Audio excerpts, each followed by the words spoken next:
Good morning, children. Children, today I will teach you English literature of class third. ये देखिए class third का English literature book है. So all of you be suggested open your book and go to page number 7. When you will reach at the page number 7, you will see at the top of the page a moving tale lesson number 1. Lesson 1 है और a moving tell lesson का नाम है. A moving tell means होता है पोंछ.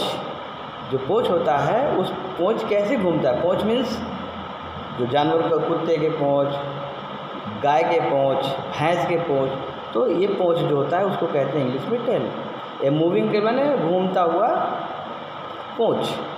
अब घूमता हुआ पोंछ इसमें क्या, इस लेसन में क्या करता है. घूमते हुए पेज में पोंछ में उन्होंने एक पिल्ले के बारे में बताया है. पिल्ले का क्यों पोंछ घूमता है या कुत्ते का पोंछ क्यों घूमता है तो वो बताता है. Our Bobo is a pup and you know. देखिए ये बुक है, देख रहे हैं ना.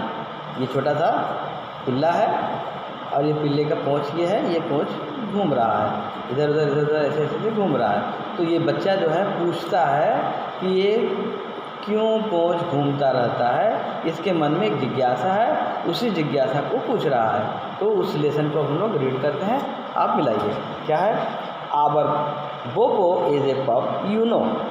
बच्चों ये इस लेसन में है आवर बोबो. ये पिल्ला है, ये पिल्ला कहता है हमारा बोबो. हमारा पिल्ला जो है बोबो करता है. जो कुत्ते बोलते हैं बोबो बोबो बोलते हैं तो कहता है आवर बोबो इज़ ए पप यू नो. हमारा पप जो है बोबो करता रहता है. A little black tan and tan.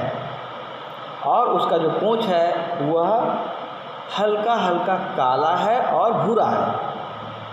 काला और भूरा का मिक्स है और वह अपने पूँछ को बार बार ऐसे ही हिलाता रहता है. Its tail keeps wagging to and fro माने इधर उधर. उसके पूँछ इधर उधर घूमते रहते हैं, हर समय घूमते रहते हैं. Just like a ladies fan. जैसे कि जो औरतें होती हैं वह एक हाथ से या किसी प्रकार से पंखे को ऐसे बनाकर कैसे ऐसे हिलाती रहती हैं, वैसे लेडीज़ फैन का मतलब हाथ का द्वारा बना गया हल्का सा छोटा सा पंखा जो औरतें हर समय इसको लेकर के अपना हाँकती रहती हैं ऐसे. उसी तरीके से हमारे कुत्ते के पूँछ, पप के पूँछ, हमारे पिल्ले के पूँछ ऐसे हमेशा घूमते रहते हैं. We have thought and thought but can not guess. हमने बार बार सोचा. We have thought and thought mean हमने बार बार सोचा, बार बार समझने की कोशिश किया कि ये पिल्ला या कुत्ते का बच्चा क्यों बार बार अपने पूँछ को हिलाता रहता है. What makes him wake it दस. उसके बार बार हिलाने का क्या मतलब है, वो बार बार क्यों हिलाता है, ऐसे मेरे मन में बार बार ये भाव उठता गया. And wondering we will be unless it's explain to us. और मैं इधर उधर घूमता रहा, लोगों से पूछता रहा. तब तक पूछता रहा जब तक कि मुझे ये नहीं पता चल गया कि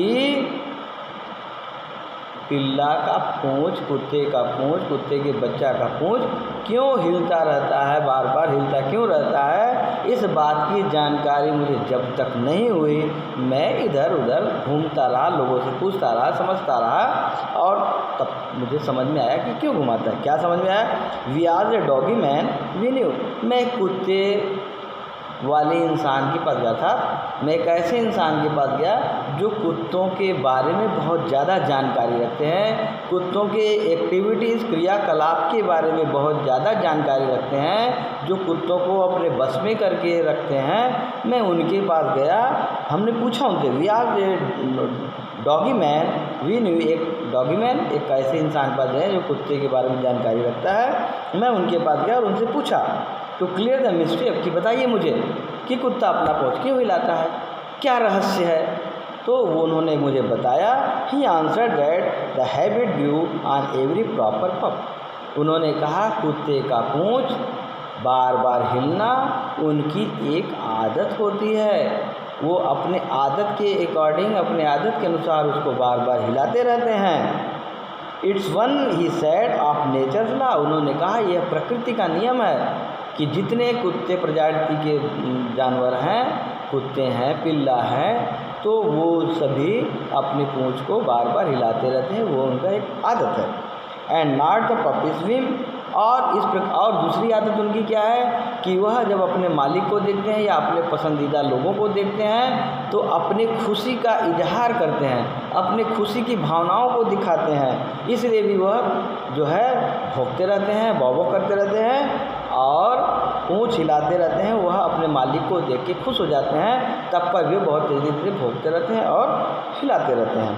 and wags is little tail because of course it can't wag him, वह अपने पूँछ के द्वारा, अपने भौं करने के द्वारा ही अपने खुशी का इजहार करते हैं, अपने खुशी को प्रदर्शित करते हैं और यह बताते हैं कि मैं बहुत खुश हूँ, इसलिए भी हिलाते हैं पूँछ, और उनका एक नेचर होता है इसलिए भी हिलाते हैं पूँछ। तो बच्चों, ये आपका पोएम समाप्त हो गया है। इस पोएम की वर्ड मीनिंग को मैं आपको लिख के भेज रहा हूँ, उसको आप तुरंत फेयर कॉपी में नोट कीजिए। नोट करने के बाद उसको लर्न कीजिए और आफ्टर लर्न आप मुझको बताइए कि मैं ये कंप्लीट कर लिया हूँ, उसको कॉपी मेंटेन करिए और मुझे आप व्हाट्सएप के द्वारा भेजिए कि मैंने ये काम कर लिया। ओके बच्चों, ठीक है। आप इसको बार बार रिवीजन कीजिए, लाइन टू लाइन मैच करके पढ़िए, आपको समझ में आ जाएगा। If have any problem you may ask once again more and more until you can't understand। जब तक आपको समझ ना आए आप पूछ सकते हैं, समझ सकते हैं। हम I am ready to explain more and more times for you। Okay, that's all.